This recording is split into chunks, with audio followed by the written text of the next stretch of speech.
poem by David White. This is not the age of information. This is not the age of information. Forget the news and the radio and the blurred screen. This is the time of loaves and fishes. People are hungry, and one good word is bread for 1,000. Over the past several weeks, we've been exploring nonviolent communication, NVC, not just as a set of skills, but as a spiritual practice, as a way of life, really. Marshall Rosenberg created NVC. He considers language that judges, that blames, or compares, or makes demands to be violent. And he lays out 4 steps, they're in your bulletin, that can lead to more satisfying and effective communication. First, the ability to observe without adding interpretation. Second, feelings, naming what's truly happening in us. Next, we connect our feelings to our underlying needs. And then step 4, requests. How to make a clear, respectful request, not a demand. Each step builds towards something larger, not just better conversations, but deeper connection with ourselves, with each other, maybe with God. And now we've come to the end of this series, but not, I hope, the end of the journey with NVC and with becoming more peace-filled people. The world we live in is full of loud, restrictive language. Can I get an amen? Amen. Online, in person, on TV, in the news, and in politics, sometimes across the dinner table, it can feel like the purpose of communication is to win an argument. And to do so, we often label, judge, criticize, or blame another person or people. The way of NVC is slower, it's quieter, but make no mistake, it is not weak. It's a different kind of power. It's the power of an assured presence, the power of honesty without hostility, the power of listening without armoring up. The power of letting love, not fear, not ego, but love, shape our speech. It's a kind of power that Jesus modeled again and again. When he met the woman at the well, he didn't shame her, he saw her. When he stood before the woman accused of adultery, he didn't condemn her. He listened, and then he wrote in the dirt words that freed her. When the disciples argued about who was the greatest, he didn't scold them. He gently pointed them toward another way to think about greatness, and that is a life of humble service. Some of us have been trying to use NVC in small ways these past weeks.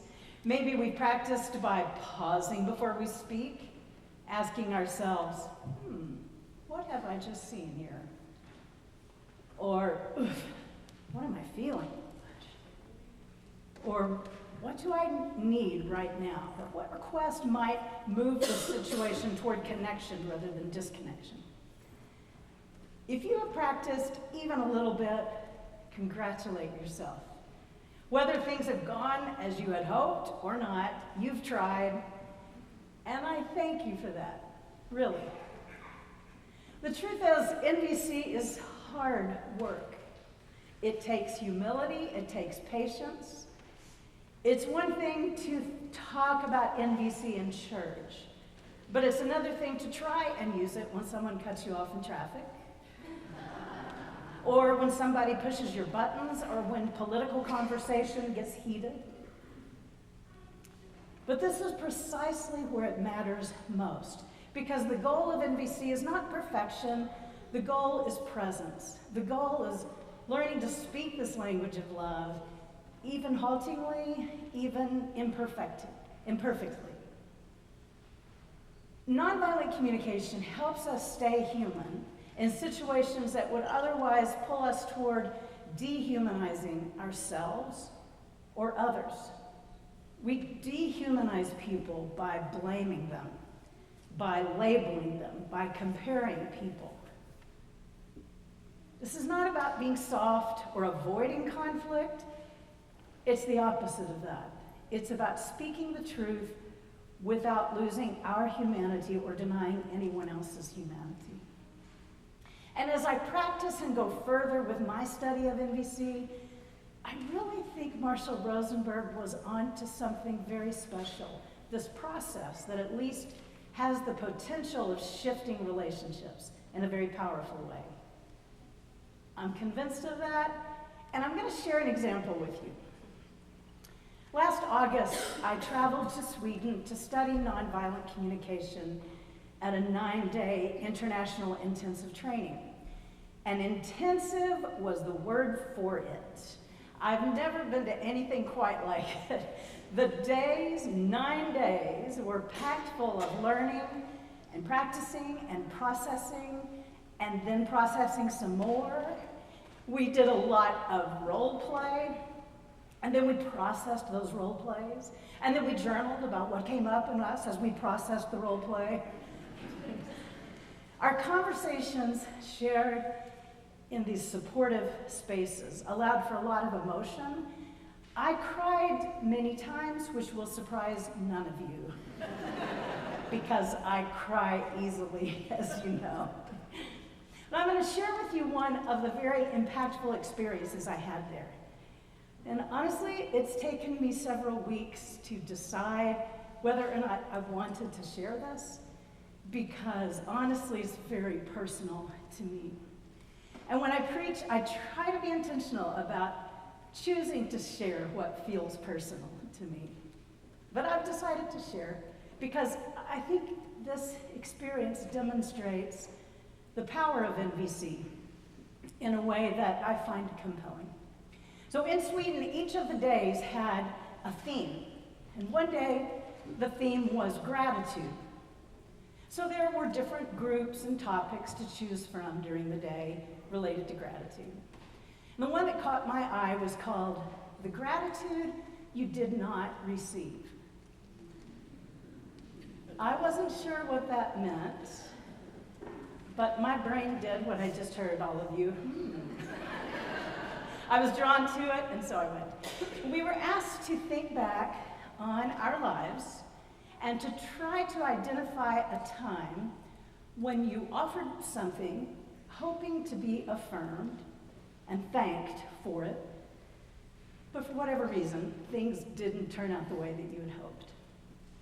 And the exercise was to write a letter to yourself from the other person, expressing gratitude to you in the way that your heart had longed to hear it.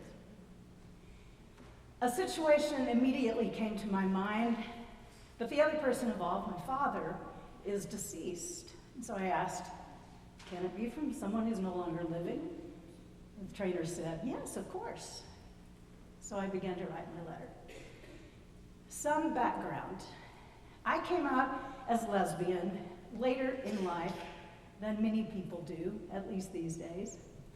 I was 35 years old, and at one point, I told my evangelical parents I didn't expect it to go smoothly, and indeed it did not. I had hoped that as time passed that they would come to a place of affirmation and acceptance, but that never happened. And for a long time, I held on to my interpretation of my father's response to me coming out, his inability to embrace me, his lesbian Christian daughter who was studying to become a minister. I'm sure that pushed a lot of buttons for him. When he didn't respond as I had hoped, I added my interpretation to his actions. And I told myself, well, he doesn't love me. Not really. He loved the daughter that he thought he had, but not the daughter that he actually does have. That's the background. So I sat down to write this letter to myself from my dead father, expressing the gratitude that I had hoped to receive when I came out to him, the gratitude I had not received. And the instruction was to write the letter in the classic NVC steps: observations, feelings, needs, and requests. That is my father's observation, feelings, needs, and requests. And then in the class, after we wrote our letters, we asked someone from around the circle to read the letter to us. Because part of the power of the exercise is to hear the words from another voice. And so I've asked Dave Morgan to read the letter today to me and to all of us. And I will try not to cry. No, I won't. I'll cry. Yeah, I've got it. Dear Leanne, last night you told me that you are a lesbian and that you have decided to divorce your husband and start a new life of honesty and authenticity. I feel guilt. I feel shame. I have always tried to be a good Christian father, raising you to be a faithful Christian woman. I'm afraid I have failed in my purpose. I need to mourn this new discovery. I also have a need for connection with you, my daughter, who I love. I recognize and thank you for your bravery. You've asked for my acceptance, and I find myself unable to celebrate this new life you've chosen. My request, can we take some time to process this together? Perhaps a weekly appointment for just the two of us to keep talking? I'm grateful to you for your honesty and courage in coming out to me. I want to rebuild our relationship that seems broken right now. But I need some time, and I need your help. I love you, Dad.